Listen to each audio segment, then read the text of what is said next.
Hello বন্ধুরা, আসসালামু আলাইকুম। আশা করি সবাই ভালোই আছেন।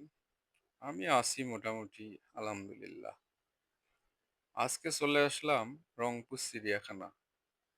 আমার লাইফে আজ দ্বিতীয় দিন আসলাম।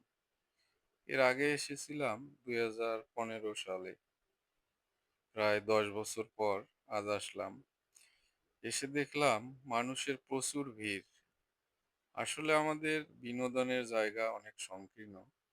তাই আমরা হাতের কাছে যা পাই তাতেই হালকা বিনোদন নেওয়ার চেষ্টা করি।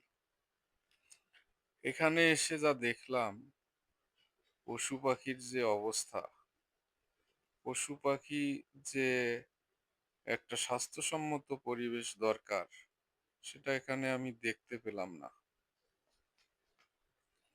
পাখি আমার খুবই পছন্দ। ময়ূর দেখে একটু থামলাম। ইচ্ছা করছে এর পাখনা না মেলা পর্যন্ত অপেক্ষা করি। অপেক্ষা করতে থাকলাম। শেষ পর্যন্ত দেখি কি দেখতে পাই।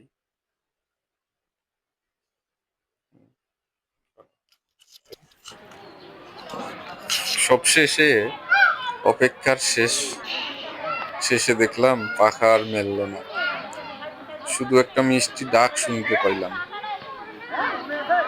এটারই অপেক্ষায় ছিলাম হয়তো।